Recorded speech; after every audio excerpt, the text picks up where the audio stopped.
A mother and her twins die on the same day. Doctors call it a tragic accident.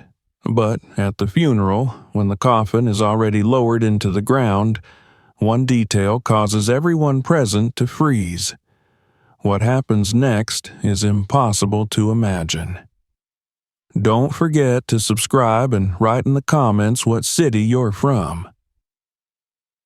The morning sun filtered through the thin, yellowing curtains of the small apartment on the east side of Oak Ridge, casting long, warm streaks of light across the linoleum floor. In a modest bedroom, Rachel Thomas stood barefoot at the edge of her son's bed, watching their small bodies rise and fall beneath the patchwork blanket. Corey and Kai, identical in every way but the birthmarks behind their left ears, lay curled against one another, their arms tangled as if even in sleep they refused to be apart. Rachel smiled faintly, despite the ache in her lower back and the heaviness in her limbs from another sleepless night. She had come home only 2 hours earlier from her shift in the school cafeteria, where she had worked overtime washing trays and scrubbing floors after the cook called in sick. Her arms were sore, her knees stiff, but none of it mattered. Today was a special day. Today, her boys turned 10. She tiptoed out of the room, careful not to wake them, and moved to the cramped kitchen where she began preparing breakfast. The apartment was small, just 2 bedrooms, 1 bathroom, and a living space so narrow she could stretch her arms and touch both walls, but it was home. The walls bore fingerprints and crayon sketches from years past, and the fridge was covered in school papers and drawings of superheroes and rocket ships. As she cracked eggs into a bowl, Rachel glanced at the old, stained notepad stuck to the refrigerator door.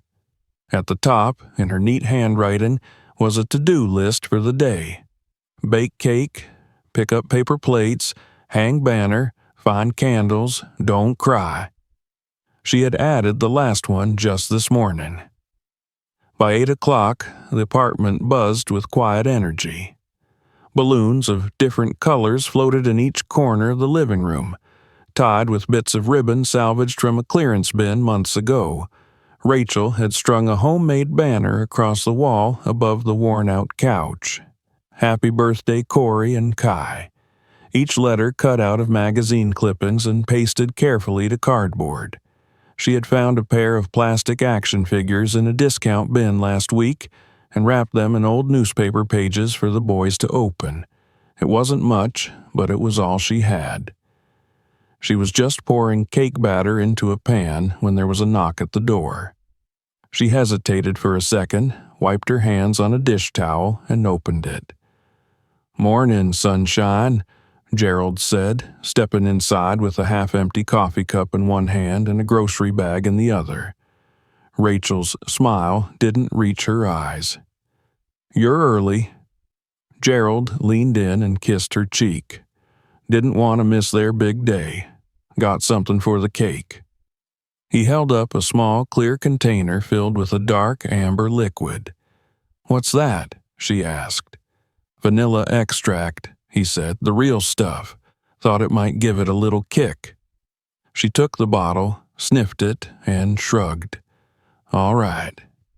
He watched her for a moment, his eyes trailing over the tired lines on her face. She looked older than 32, the years of raising twins alone etched into her skin. Still, there was a calmness about her, a quiet resolve that made him uneasy. "Need help with anything?" he asked, setting the grocery bag on the counter. "You can hang the streamers if you want. The boys will be up soon." By 10, the apartment was filled with laughter and squeals. A handful of neighborhood kids had come by, along with Miss Harris, their third-grade teacher, and Mr. Jenkins from the building's maintenance staff. The children played tag in the hallway, shouted over one another, and snuck extra handfuls of chips when they thought no one was looking. Corey and Kai were in rare form, bouncing, giggling, dragging their guests from room to room to show off their favorite toys and books. Dressed in matching t-shirts that read "Double Trouble," they were the stars of the day.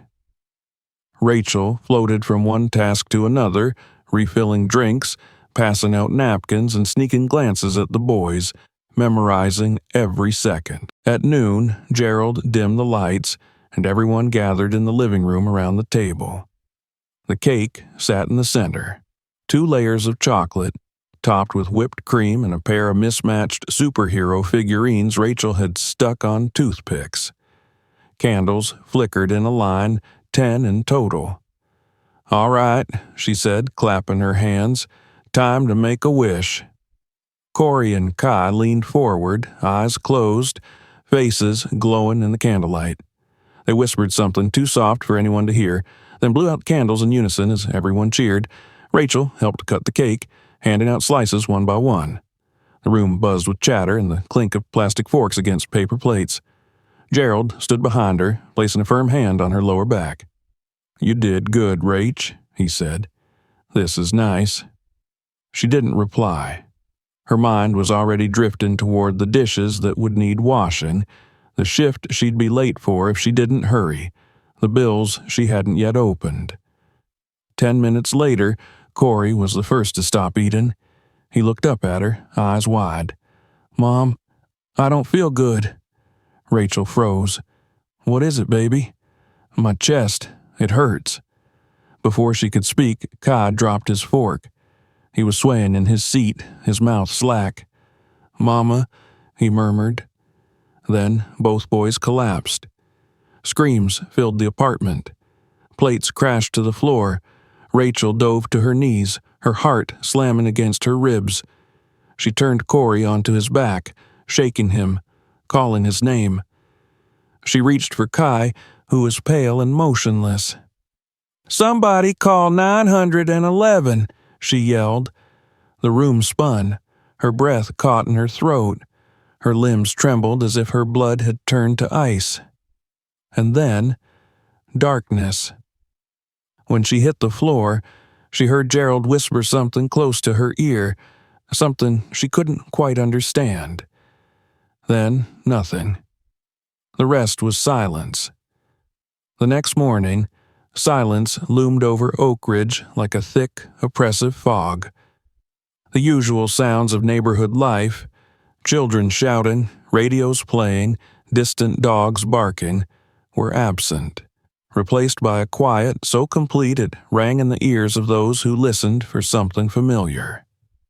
It wasn't just the tragic event that had left everyone stunned, it was the abruptness of it, the incomprehensibility of 3 lives extinguished in a single night.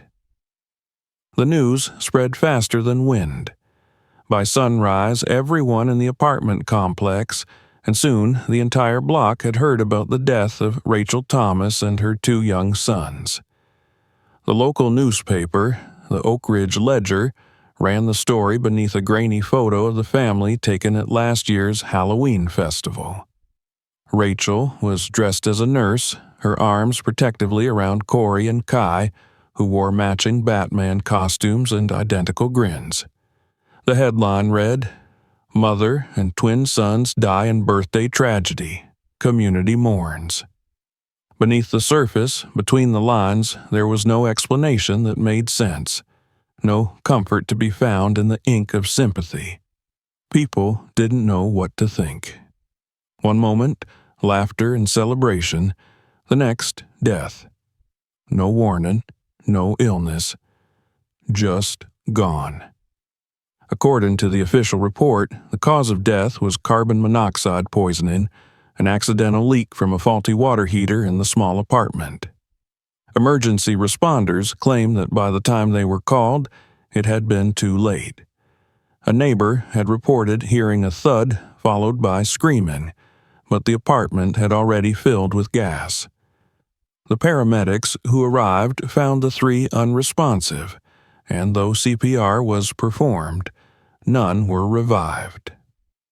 Gerald had met the medics at the door, hands shaking, eyes red. He told them he'd stepped out to grab ice from the corner store and came back to find them unconscious. It was a tidy story. Tragic, but neat. No autopsy was ordered.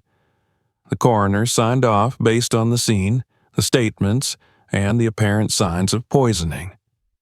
Gerald requested that the bodies be released quickly. He wanted to give them peace, he said, before the press turned their tragedy into a spectacle. And perhaps that's why no one asked more questions. It was easier that way, to grieve and move on rather than unravel something darker. Within hours, a memorial fund had been set up. Flyers went up at the local deli, the laundromat, the school cafeteria. People donated what they could. $10 here, $20 there, a grocery gift card, a handful of crumpled bills folded into plastic baggies. Rachel had been loved. Everyone knew her. She had served meals with a tired smile, listened patiently to the neighborhood children, and offered kind words even when her own life was breaking apart under the weight of too much. In the apartment complex lobby, the mail table became a makeshift shrine. Flowers, candles, framed photos, a stuffed unicorn with a heart stitched on its side. Someone left a balloon shaped like the number 10. Miss Harris, the boys' teacher, arrived with a stack of drawings the twins had made at school, a robot shooting stars from its fingers, a superhero saving a dog from a burning building. She cried when she laid them beside the flowers. "We were going to make volcanoes next week," she whispered, not to anyone in particular. They were so excited. The funeral was scheduled for Friday morning, 5 days after the birthday. It would be held at Brookfield Chapel, a modest white building near the edge of town, with a bell that rang only for weddings and death. Gerald, now considered the grieving partner, handled the arrangements. He insisted they be buried together, as they had lived, united. He said Rachel wouldn't have wanted them separated in death. No one objected. It seemed fitting, even poetic. The funeral director suggested 3 caskets, but Gerald shook his head and requested a custom oversized coffin, white with gold trim, large enough to hold the mother and her children side by side. He visited the funeral home the evening before the service, alone, and stood over the open casket in a dimly lit room filled with the scent of lilies and varnish. Rachel lay in the center, her arms crossed, a pale blue scarf around her neck. On either side of her were the boys, dressed in dark suits that didn't quite fit their thin frames. Their faces were peaceful. Too peaceful, Gerald thought, as if someone had erased them rather than let them rest. He placed a single rose between Rachel's hands, then reached into his pocket and withdrew 2 action figures, the same ones Rachel had wrapped in newspaper. He laid them on each boy's chest. "Rest now," he said softly, but his voice lacked emotion. He stood there for another few minutes, pretending to pray, though his thoughts were elsewhere, calculating, watching the clock, waiting for time to pass. The morning of the funeral, the chapel filled quickly. Every pew was taken, the air thick with grief and disbelief. Rachel's co-workers from the school, parents of the boys' classmates, neighbors, even distant relatives she hadn't seen in years. They all came. Mourners passed by the casket, some touching the wood, others leaving trinkets, notes, charms, paper hearts. Children clung to their mothers' skirts, whispering questions too heavy for answers. Gerald sat in the front row, wearing a dark suit and a solemn expression. A handkerchief peeked from his pocket, neatly folded. He dabbed his eyes at intervals, just enough to maintain the image. Miss Harris gave a short speech, breaking down halfway through, recalling how Corey had once stood up in class and announced he would be the president of the moon. Laughter rippled through the crowd, followed by tears. Miss Hughes, who lived across the hall from Rachel, stood quietly in the back. She was in her 70s, a small woman with sharp eyes and a mind like a steel trap. She had known Rachel since the boys were born, had watched her carry groceries up 3 flights of stairs, had heard the lullabies through thin walls. Something about the funeral made her uneasy. It was too fast, too clean. Rachel had always been cautious about the apartment, always checking the heater, calling the landlord at the first sign of malfunction.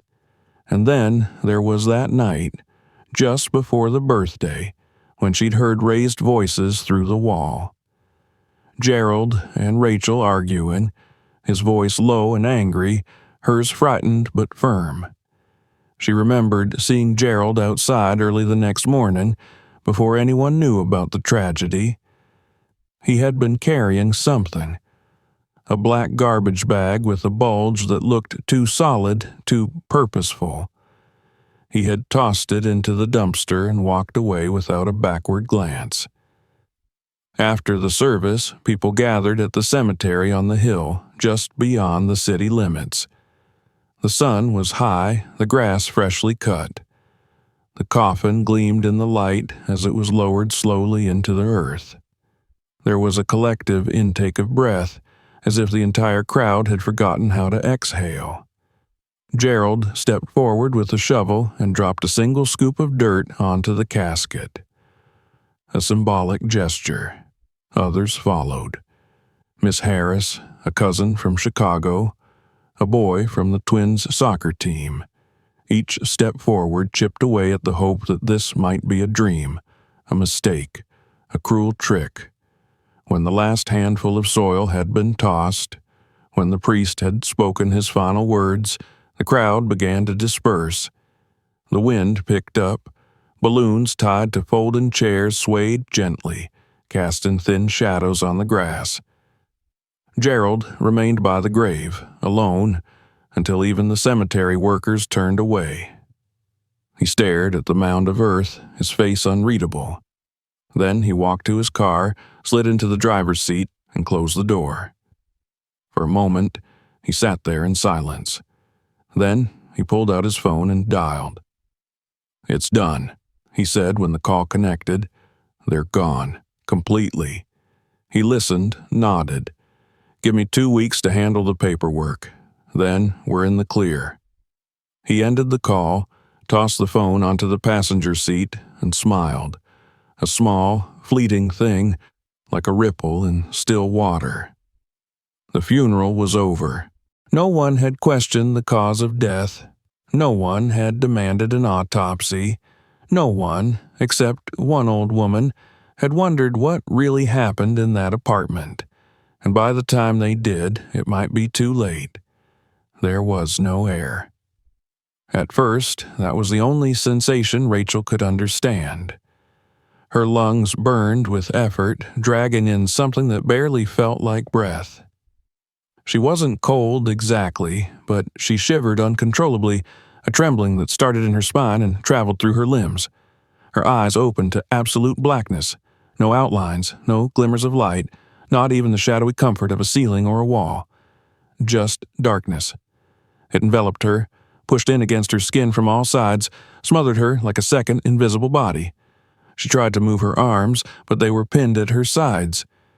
Her head ached, her temples throbbing with a deep, unrelenting pressure. Something rough was beneath her back, stiff fabric or maybe wood. Her knees were bent upward slightly, trapped by something solid. Her breathing grew faster, shallow and desperate, and with each inhale the space around her seemed to shrink. Her voice, when it came, was a hoarse rasp. "Corey? Kai?" A faint sound reached her ears, a tiny, wet gasp, then a weak cough. Her heart lurched. "Corey!" she cried again, stronger this time. "Mom?" A voice so small it almost didn't sound human answered her from the left. "Mom, I can't see." Relief flooded her chest so sharply it hurt. She reached sideways blindly, fingers scrabbling in the dark until they brushed the edge of soft fabric, then skin. She found his arm and clutched it. "I'm here," she whispered. "I'm right here." Another sound came then, from her right. Another shallow breath, followed by a weak groan. Her other son, Kai. She reached in the opposite direction, twisting her torso painfully, and her hand met the familiar shape of his cheek. Both of them, still alive. The realization hit her like a slap. Not just the joy of it, not just the miracle, but the horror that crept in behind it. Alive, but buried. They were inside something, trapped, enclosed, and if they were alive, then where were they? Why couldn't they see? Why couldn't they breathe? It came back in fragments, the party, the cake. Corey saying he didn't feel well. Kai's pale face, the terror of watching them fall, the way her own vision had blurred, the sudden heaviness in her chest. And then, nothing. A curtain drawn on her world. She remembered reaching for her phone. She remembered Gerald standing nearby, unmoving. She remembered the way his eyes didn't widen in fear, but narrowed in something cold. Rachel's mouth went dry.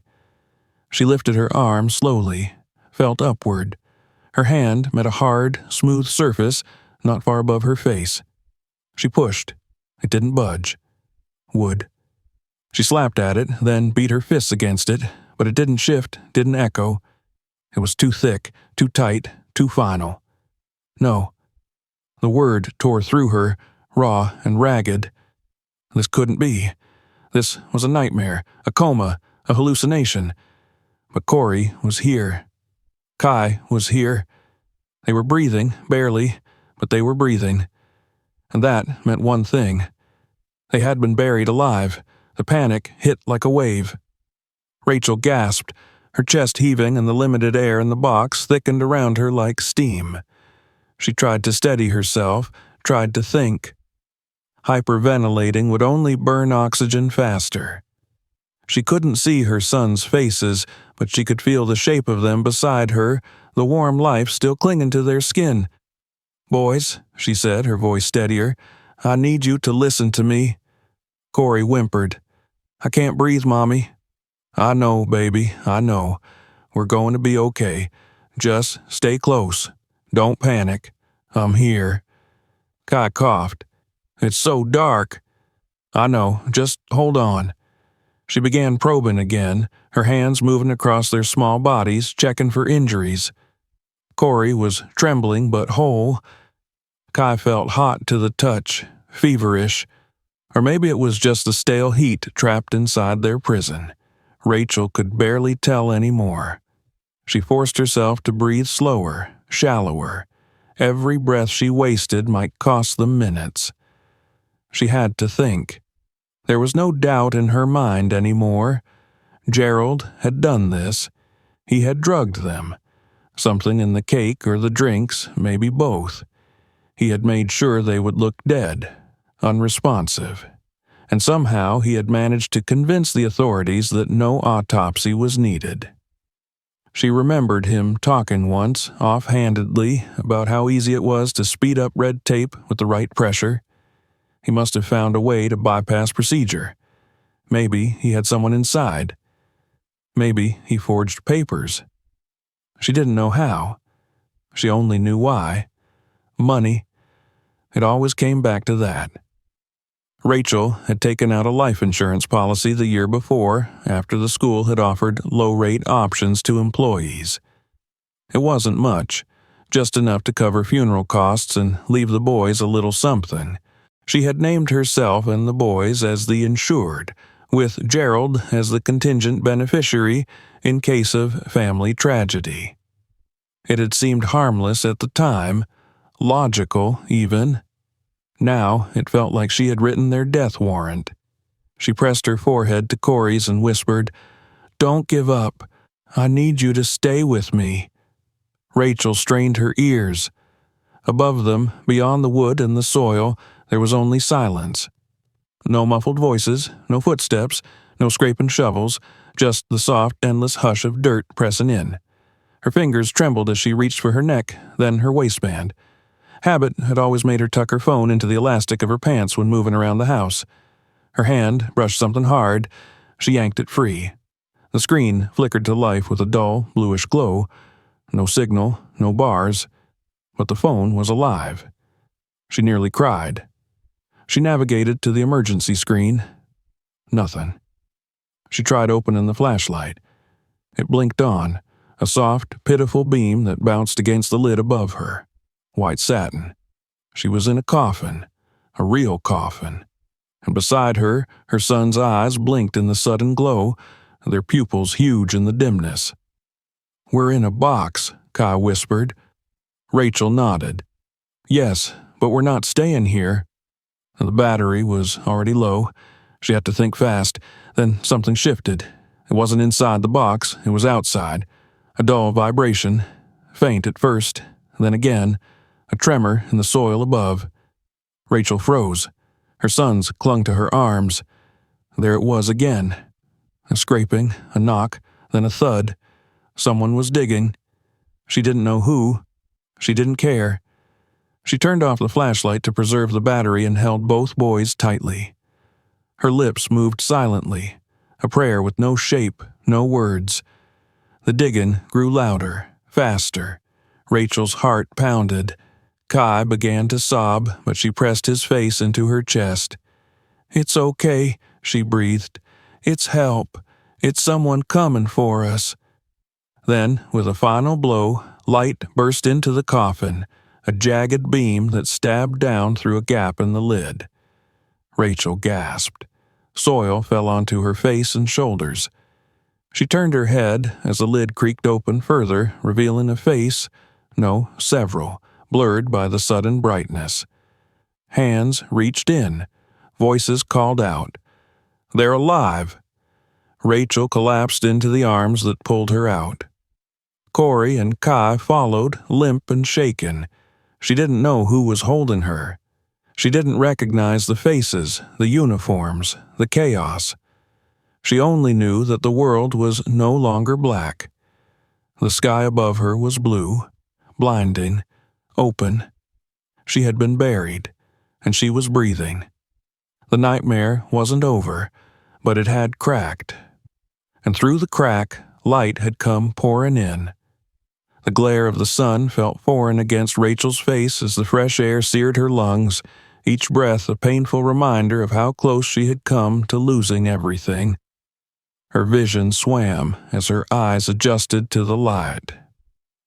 She lay sprawled on the soft, uneven grass just beside the gaping hole in the earth that had moments ago been her tomb.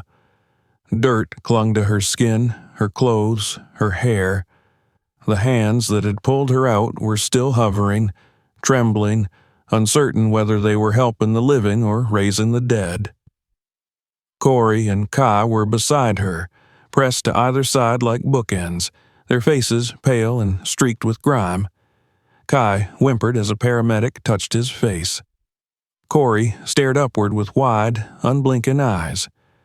The crowd around them swelled, mostly rescue workers and cemetery staff, murmuring in disbelief. Someone kept saying the same thing over and over. They were buried alive. Rachel couldn't speak. Her throat was raw, her limbs limp, her body refusing to accept the truth of its survival. Somewhere nearby, a police radio crackled. She could hear her name being said, passed from one responder to another, as though she were still a body to be handled delicately, respectfully. She wanted to scream that she was alive, that her children were alive, but her lips barely moved. She was placed on a stretcher, her hand gripping Kai's small fingers, refusing to let go. Corey reached for her, too, and a paramedic allowed them to be rolled side by side toward the ambulance. Someone draped a blanket over her, tucking it around her shoulders like she was made of porcelain, afraid she might shatter. The sirens blared as they pulled away from the cemetery. Rachel couldn't bring herself to look back. At the hospital, chaos reigned. The emergency department swarmed with doctors, nurses, aides, technicians, all of them trying to make sense of what they were seeing. No one spoke plainly at first. Terms were whispered, protocols questioned. How could 3 people, all declared dead, suddenly show up alive and breathing? What was more, how had they been interred without autopsies? Why had no one noticed? Dr. Ellen Morris, a seasoned ER physician with tired eyes and quick hands, took charge. She examined each child carefully, issuing orders while listening to the whispered updates from other departments. Rachel was given oxygen, her vitals monitored, blood drawn. Corey had signs of mild oxygen deprivation, Kai more severe. But both were stable. Miraculously stable. They were taken to a private room together. Rachel lay in the hospital bed between the boys, their hands still clinging to her like roots in soil. The room smelled of antiseptic and quiet dread. A nurse adjusted the IV line in her arm and then left them alone. It was then that Rachel began to cry. There had been no time for it before, no room for grief, for horror. But now, under the bright lights of safety and the sterile ceiling of the hospital, it rushed from her like a flood. Silent at first, then racking sobs that bent her forward despite the pain. Corey and Kai huddled close, unsure if they should be scared, but too weak to pull away. Rachel kissed their foreheads again and again, as if trying to convince herself they were still warm, still breathing. Hours passed, maybe more.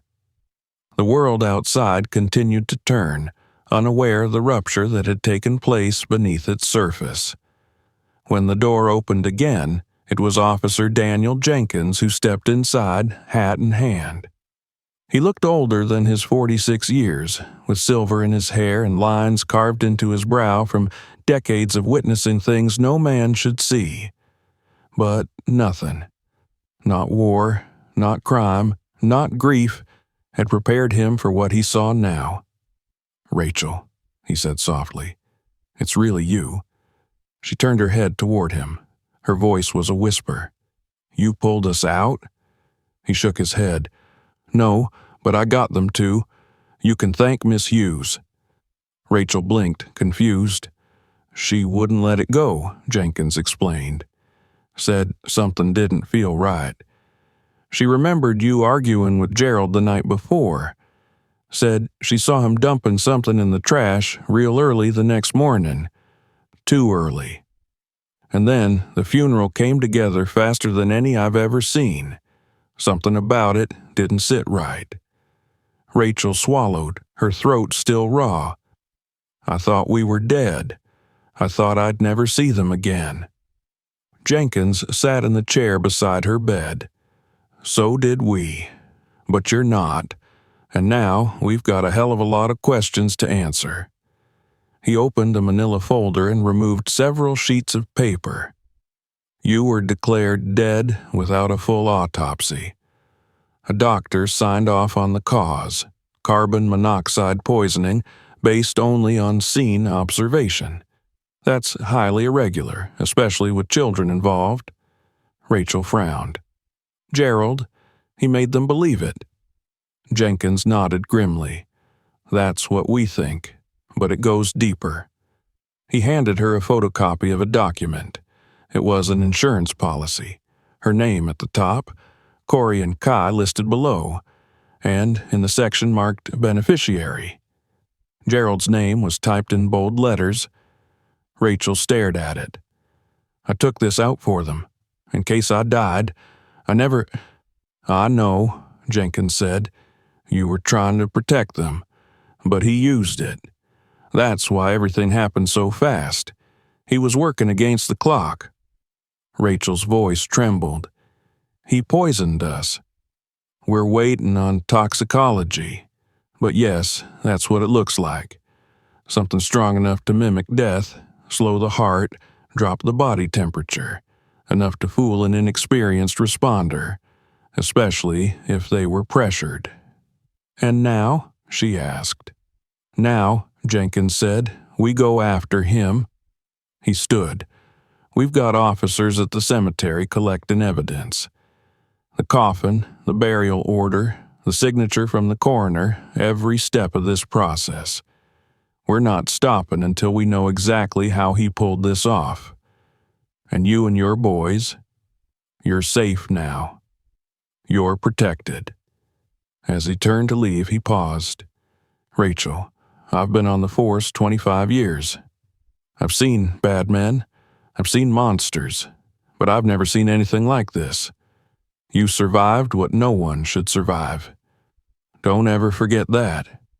After he left, Rachel sat in silence, holding her sons close. Outside the hospital window, the sky was beginning to dim.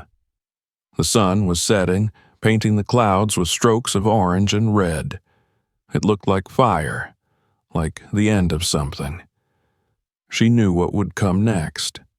Questions, courtrooms, reporters, and somewhere out there, Gerald. Still free, still moving, still smiling. But she had something he hadn't counted on. She was alive, and she was going to make sure the whole world knew what he had done.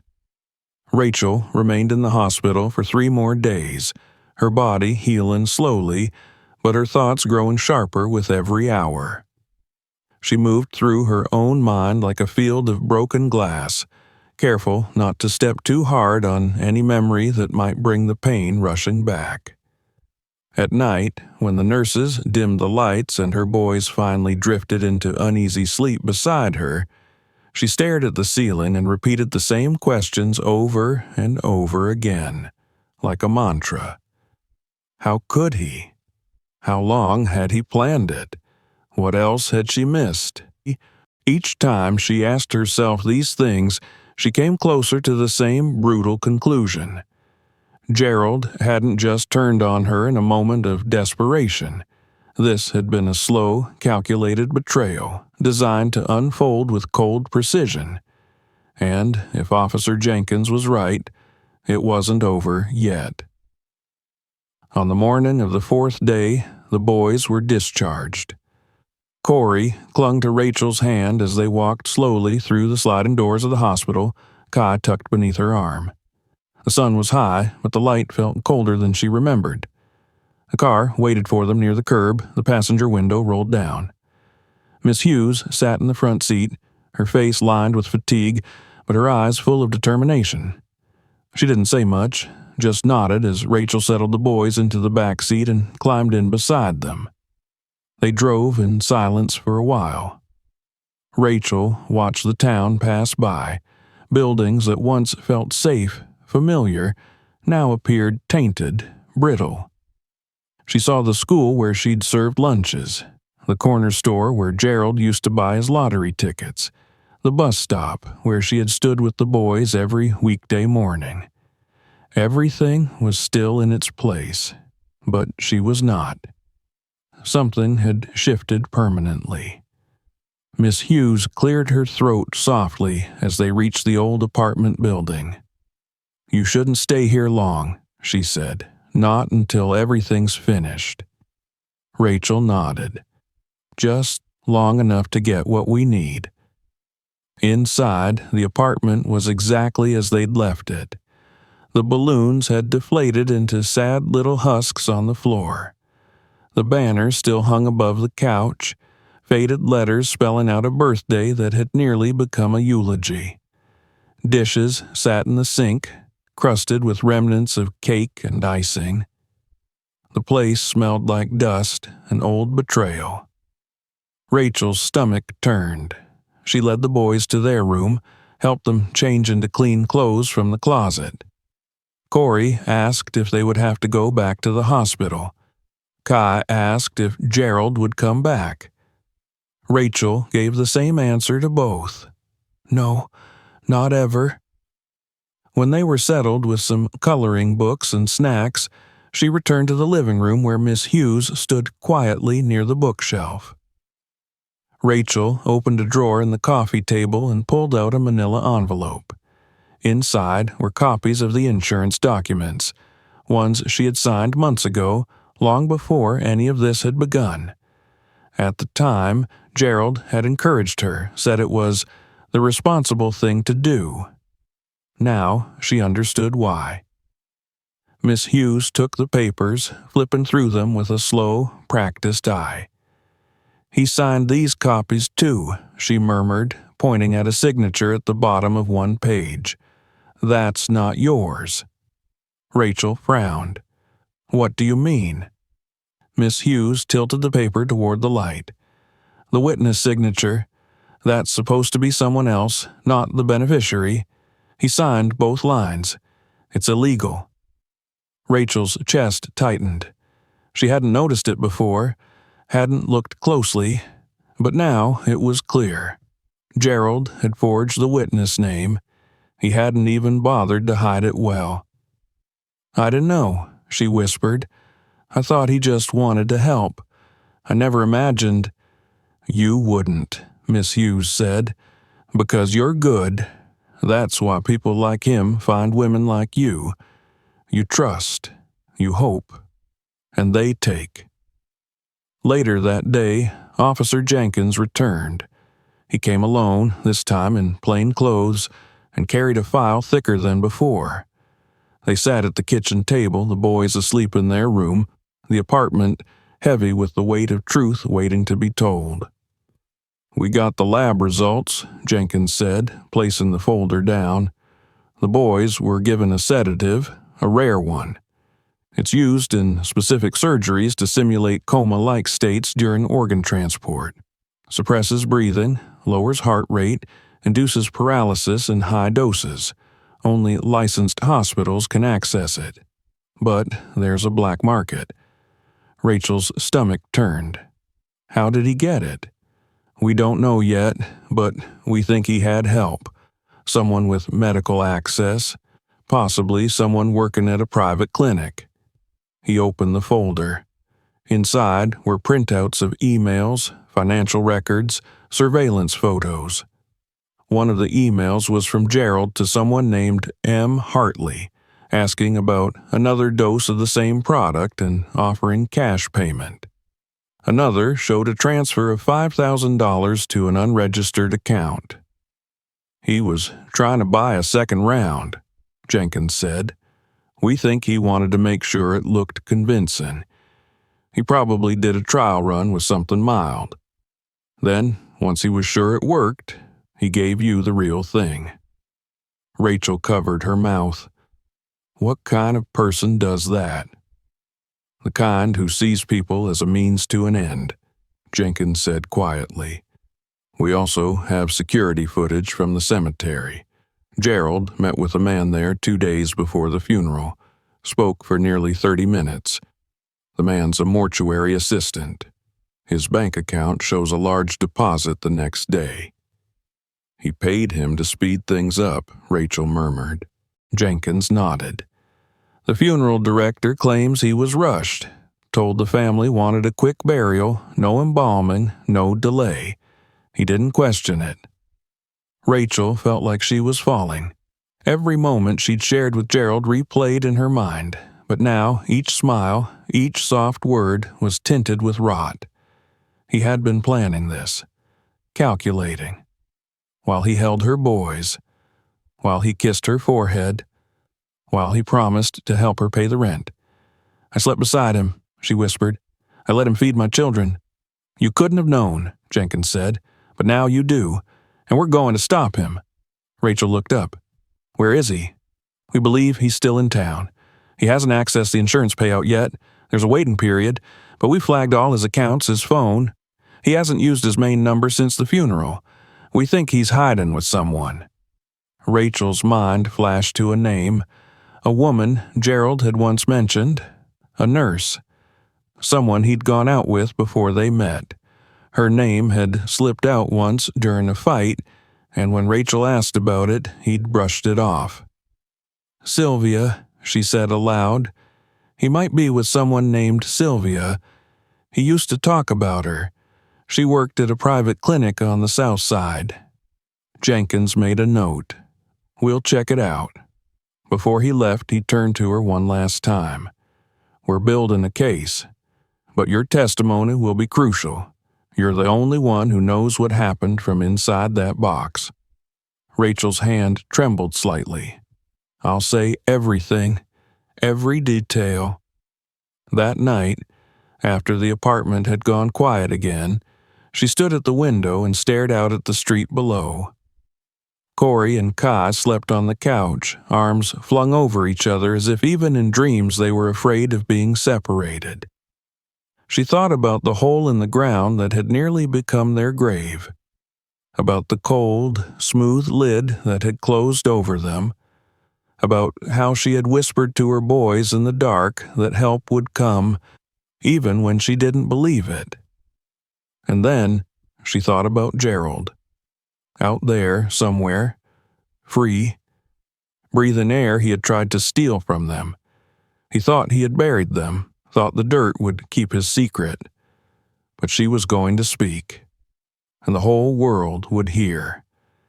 The days that followed blurred into one another like brushstrokes in an unfinished painting, streaked with disbelief, exhaustion, and the slow rise of something that felt almost like strength. Rachel moved through each hour with the stiff precision of someone learning to walk again. Not physically, though her body still ached from the ordeal, but emotionally, mentally, in spirit. She was alive, her children were alive, and yet nothing about her world resembled the one they had left behind. The apartment, once full of warmth and modest peace, now felt like a haunted house. Every room held echoes.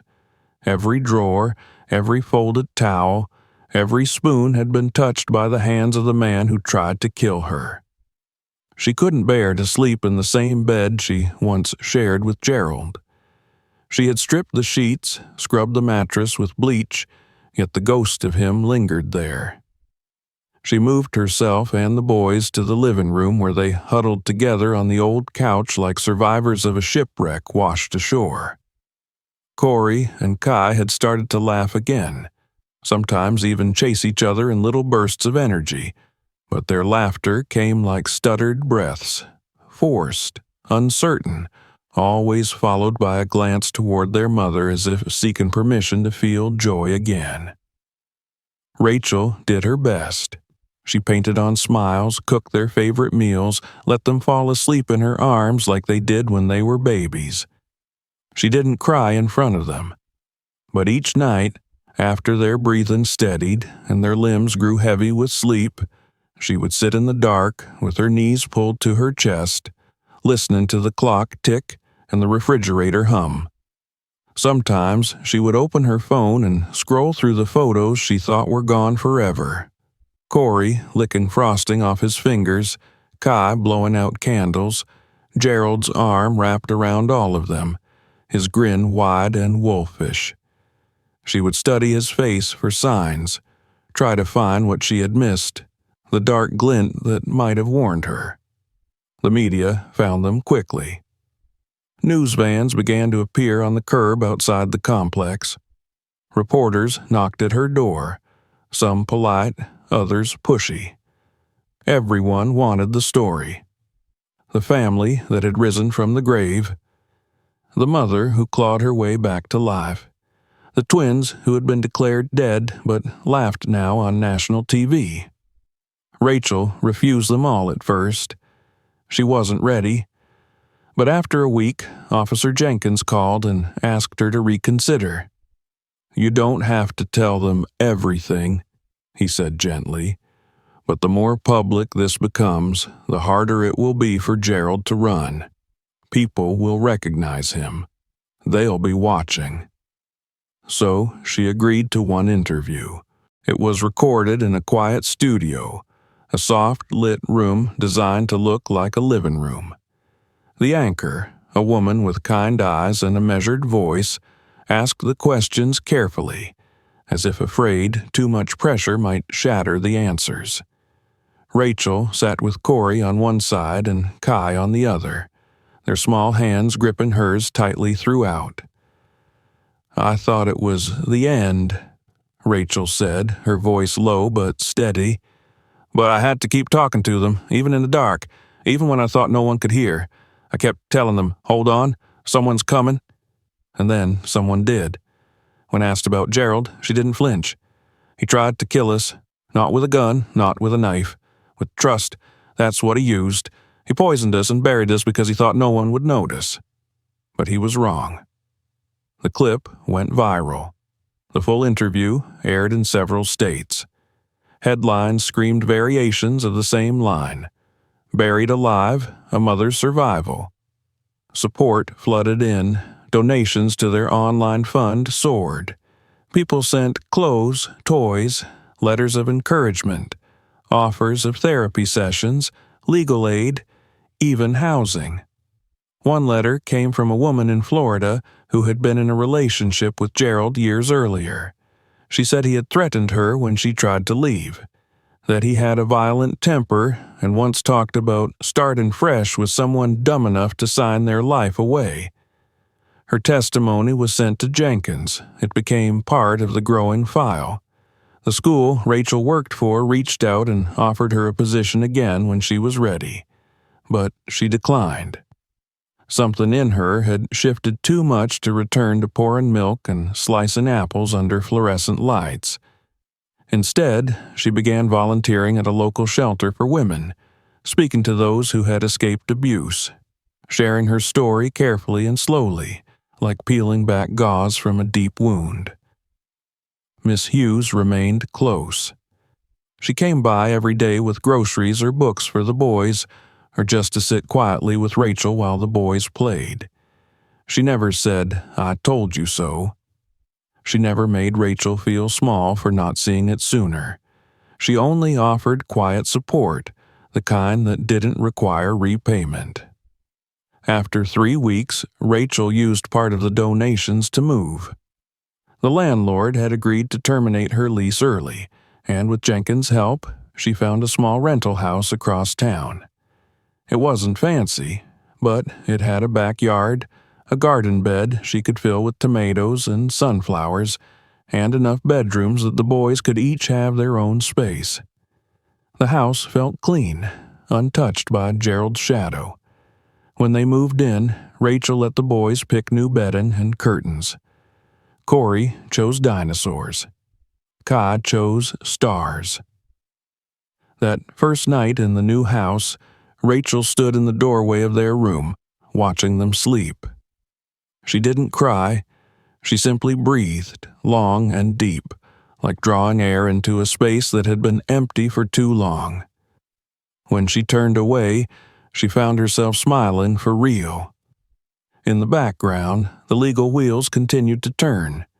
Gerald remained missing. Jenkins believed he was still within the state, maybe even in the city, hiding under a false name or in the care of someone who didn't know, or didn't care, what he'd done. His accounts remained frozen. His photo circulated online. Rachel did her part too. She worked with a local journalist on an in-depth feature that exposed how easily the system had failed, how a man had manipulated paper trails and skipped protocols to orchestrate a burial without question. The article included calls for reform, mandatory autopsies in cases involving minors, independent review of death certifications, tighter controls on sedative distribution. Rachel testified at several city council hearings. She was nervous at first, her voice cracking as she read her statement, but the room fell into a heavy, respectful silence as she spoke. She didn't embellish. She didn't dramatize. She simply told the truth. "I lay in a box with my children," she said. "I heard them breathe, felt their hands go cold, and I knew if we didn't get out, no one would ever know what he'd done. No one would even ask. We were lucky, but no one should need luck to stay alive." The laws didn't change overnight, but the conversation had begun. Months passed, seasons shifted. Rachel found work at a local counseling center, assisting women with job applications and housing referrals. The boys returned to school slowly, part-time at first, with a counselor checking in weekly. They made friends again. They laughed more easily. Sometimes they drew pictures of coffins and monsters, but other times they drew rockets and castles and mothers wearing capes. They were healing. One afternoon, as spring bent toward summer, Rachel received a call. It was Jenkins.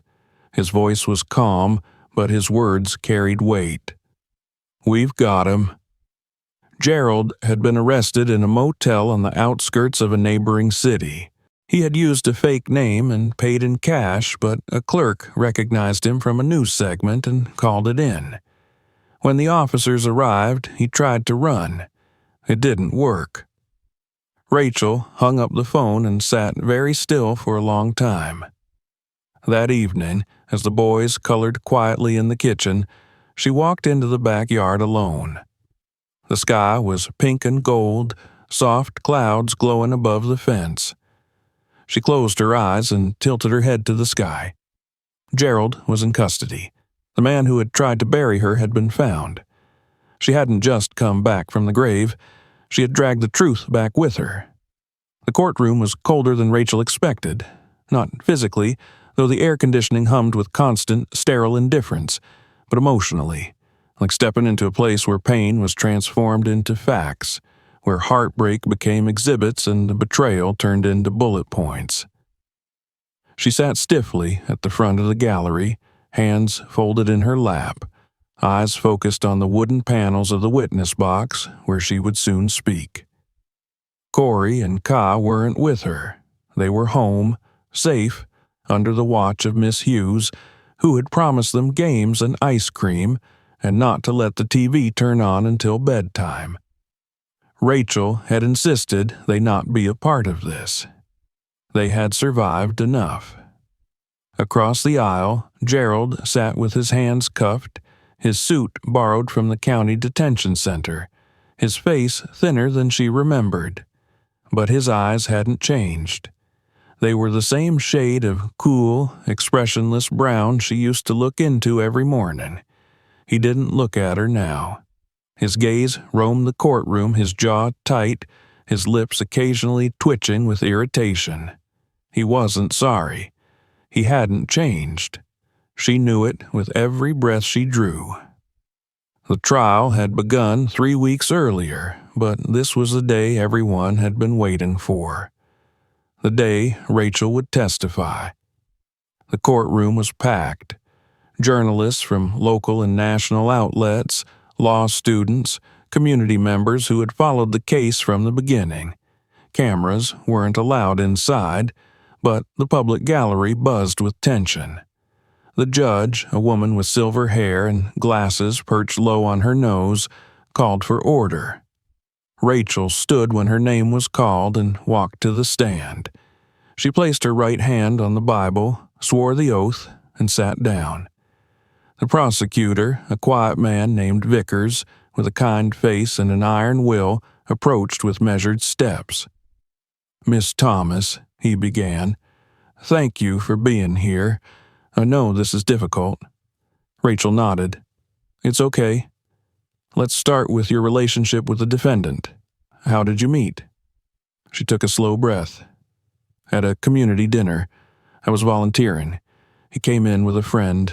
We talked for a while. He seemed decent, kind. He asked for my number, and I gave it to him." "And how long were you together?" 3 years. "During that time, did you ever suspect he might be capable of harming you or your children?" Rachel paused. "No, not until the very end. He was charming when he wanted to be, helpful. Everyone liked him. But there were things, little things. He didn't like when I questioned him. He didn't like when the boys made too much noise. I thought he was just tired. I made excuses." Vickers nodded. "Can you tell the court what happened on the day of your son's 10th birthday?" So she did. Slowly, carefully, she laid it all out. The cake, the candles, the moment Corey said he felt strange, the panic, the helplessness, and then blackness. Her voice trembled only once when she described waking in the coffin, but she kept going. She told them about holding her sons in the dark, about whispering promises she wasn't sure she could keep. She described how it felt to be buried alive, to feel the air thinning with every second, to wonder if anyone would ever know the truth. The courtroom was silent when she finished. Vickers stepped back. No further questions. The judge turned to Gerald's lawyer, a man in his 40s, polished, rehearsed, and utterly unaware that no amount of performance could erase what had already been revealed. He rose and approached.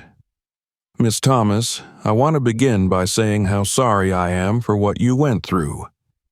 Rachel said nothing. "Do you recall signing a life insurance policy in which my client was named as beneficiary?" "Yes." "And do you also recall that the policy covered accidental death, including circumstances like a gas leak or—" "I didn't die in a gas leak," Rachel said, her voice sharper now. "I was drugged." The lawyer hesitated. "We understand that now, but at the time the authorities believed—" "They believed because Gerald made sure they did. He signed off on the death paperwork. He rushed the funeral. He buried us." "Miss Thomas, would you say that stress or trauma may have impacted your memory of events?" Her eyes narrowed. "I didn't imagine the box. I didn't imagine my children choking beside me. I didn't imagine clawing at a lid that wouldn't open." "No further questions," the lawyer said quickly, turning away. Rachel stepped down and returned to her seat. Her knees trembled slightly, but she kept her back straight. Over the following days, more witnesses came forward. The mortuary assistant testified about the cash Gerald paid him to bypass standard embalming procedures. The doctor who had signed the death certificate admitted under pressure that he had never seen the bodies and had accepted Gerald's version of events without verification. A woman from Florida, Gerald's ex-girlfriend, described how he had once threatened to fake his own death for insurance money. The final piece came from a forensic accountant who traced Gerald's bank records and showed a clear path of intent: withdrawals, cash payments, encrypted messages, and preparations for escape. He had planned everything, all except their survival. When the prosecution rested, the defense offered little. Gerald refused to testify. His lawyer claimed there was not enough direct evidence to prove intent to murder. But no one in the courtroom looked convinced. In closing arguments, Vickers said, "This case is not just about fraud. It's not just about deceit. It is about a man who took the lives of 3 people who trusted him and buried them, believing they would never speak again. But they did. And today we have a chance to show that the truth cannot be buried. Not forever." The jury deliberated for less than 5 hours. When they returned, Rachel held her breath. Corey and Kai weren't there, but she clutched the charm bracelets they had made her, tiny beads spelling out their names.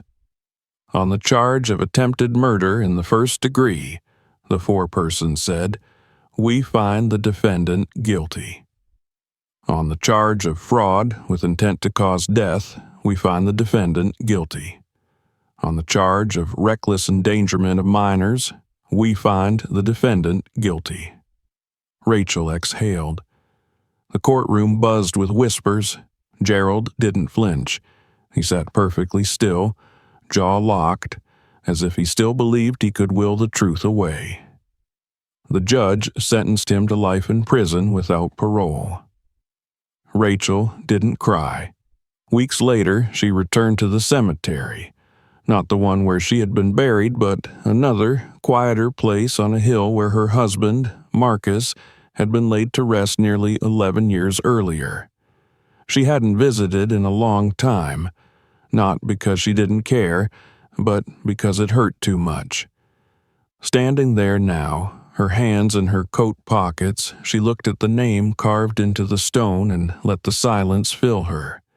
"They're okay," she said. "Your boys. They're strong like you, and they're safe now." The wind whispered through the trees. In the distance, birds called to one another. She knelt and placed a photo at the base of the headstone. It was a new one. Corey and Kai in their new school uniforms, arms around each other, grinning at the camera. "I thought it was over," she said softly. "I thought I couldn't do it alone. But we made it." She stayed until the sun began to dip behind the hills. Then she rose, brushed off her jeans, and walked back to the car. At home, the boys were waiting with finger paints and paper spread across the kitchen table. Kai had drawn a rocket ship soaring into the sky. Corey had drawn a heart with the word Mom in the center. They pulled her into the room, laughing, chatting, asking about dinner. Later that night, after they had gone to bed, Rachel stepped into the backyard and looked up at the stars. The garden bed she had planted with them was beginning to bloom, small green shoots pushing through the dirt. Nothing stays buried forever. Not flowers, not truth, not even people. And now, at last, she could begin again. If this story moved you, don't forget to subscribe for more. Want to keep going? Watch the next video or explore others on the channel. And if you think someone else should hear this, share the video.